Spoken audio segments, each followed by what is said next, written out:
Hi friends, ఈరోజు మనం గుత్తి వంకాయ కర్రీ చేసుకున్నాము. దానికి కావాల్సినవి ప్రిపరేషన్ చేసి పెట్టుకున్నాను నేను. మనం దాంట్లోకి పల్లీలు ఫ్రై చేసి పెట్టుకోవాలి. ఒక 2 టేబుల్ స్పూన్స్, 1/2 కేజీ వంకాయలు నేను చేస్తున్నాను అన్నమాట కర్రీ. సో ధనియాలు కూడా ఒక 2 టేబుల్ స్పూన్స్, జీలకర్ర కూడా ఒక 1 టేబుల్ స్పూన్, తర్వాత హాఫ్ కొబ్బరి నేను ఫ్రై చేసి పెట్టుకున్నాను. దీంట్లోనే ఒక చిన్న ఇంత పట్ట వేసుకున్నాను.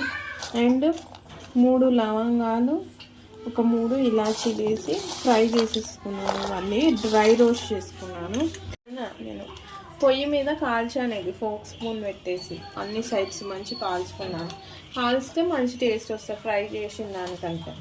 ఇది వంకాయలు ఇట్లా పుచ్చులు లేకుండా తీసుకొని కట్ చేసి పెట్టుకున్నాను. నెక్స్ట్ ఇప్పుడు మనం మిక్సీ పట్టుకోవాలి. మిక్సీకి ఏంటంటే ఫస్ట్ ఇవన్నీ వేసేసుకొని పౌడర్ లాగా చేసుకున్న తర్వాత మనం ఉల్లిగడ్డ వేద్దాము. ఫస్ట్ ఇవైతే పౌడర్ చేసుకుందాం. ఇలా పౌడర్ అయిపోయింది. ఈ పౌడర్లోనే మనం ఉల్లిగడ్డ కట్ చేసి వేసుకుందాము. ఉల్లిగడ్డ, ఈ కొత్తిమీర, పుదీనా ఇది వేసేసుకుంటున్నాను.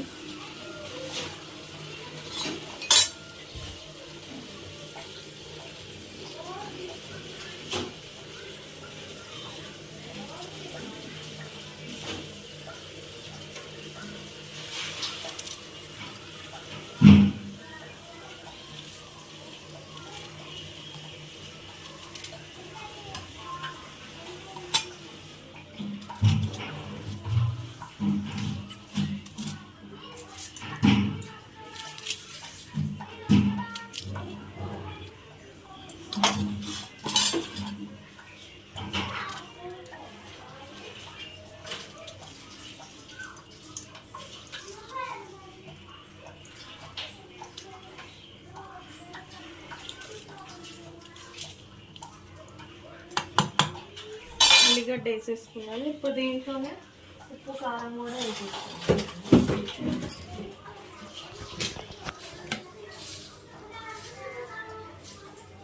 కారం ఒక 2.5 టేబుల్ స్పూన్స్ వేస్తున్నాను.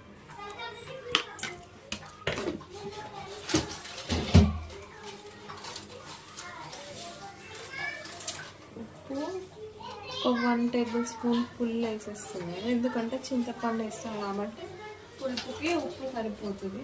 ఇప్పుడు ఇది గ్రైండ్ చేసేసుకుంటాను నేను. దీంట్లో తర్వాత చింతపండు కూడా వేసి గ్రైండ్ చేస్తాను. ఇంకా కొంచెం కారం వేసాను, సరిపోదేమో అనేసి.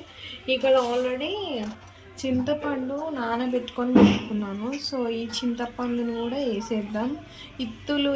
గింజలు ఏమీ లేకుండా అన్నీ తీసేసి చింతపండుని వేసేసుకుందాం. కొన్ని వాటర్ కూడా కావాలంటే ఈ వాటర్ మనం యూజ్ చేసుకోవచ్చు. ఈ పులుసు కూడా నేను ఇప్పుడు కూరలో వేసేస్తాను అన్నమాట. కొన్ని వాటర్ వేసేస్తున్నాను.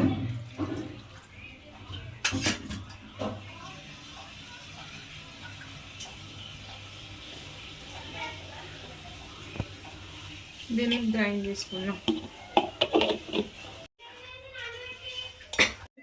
ఈ వంకాయలలో అంతా నేను మసాలా పూడ్చి పెట్టుకున్నాను అనమాట. ఇది మిగిలిన మసాలా, ఇది కర్రీలో వేసుకోవాలి. ఇవి ఫ్రై చేసుకుందాం. ఇప్పుడు అన్నీ ఫ్రై చేసుకుంటాం నేను వంకాయలు.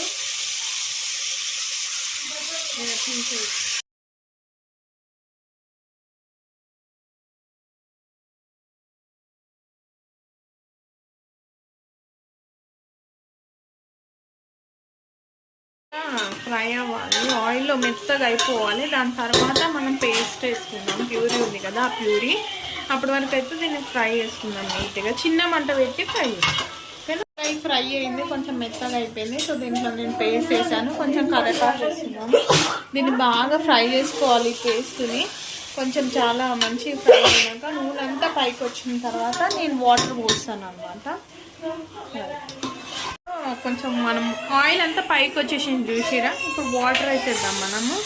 మన ఏమంటారు, కూరకు సరిపడినంత వాటర్ వేసేసుకోవాలి. అది చింతపండు వాటర్ అండి. అది ఇప్పుడు ఇంకా థిక్గానే ఉంది కర్రీ. నేను ఇంకా వాటర్ వేస్తాను ఇందులో. కొంచెం మేము లిక్విడ్గా చేస్తే అది కొంచెం మరిగితే మళ్ళీ ఎట్లయినా థిక్గానే అవుతుంది. ఇంకా కొన్ని వాటర్ వేస్తాను.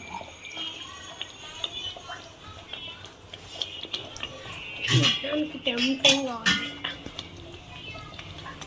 1 more glass of water.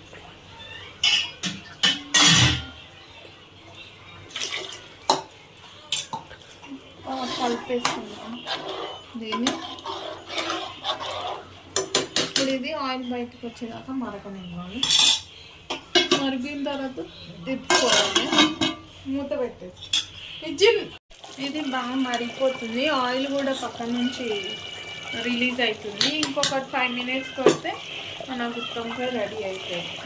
ఇంకొంతసేపు మనం ఉడకనిద్దామని దగ్గరకు అవుతుంది. అప్పుడు ఏంటంటే గుత్తొంకాయ రెడీ అయిపోయింది. చూసారు కదా, ఆయిల్ అంతా పక్క నుంచి వచ్చేస్తుంది పైకి. ఇది రెడీ, బాగుంటుంది. ఇలా ట్రై చేసి చూడండి మీరు. ఈ వీడియో కనుక మీకు నచ్చినట్టయితే మన ఛానల్ని సబ్స్క్రైబ్ చేయండి. చిక్కీ కబూర్లు షేర్ చేయండి, లైక్ చేయండి. అండ్ ఇంకా మీకు ఏమైనా కర్రీస్ కావాలంటే కమెంట్ చేయండి. ఇంతటితో బాయ్ అండి.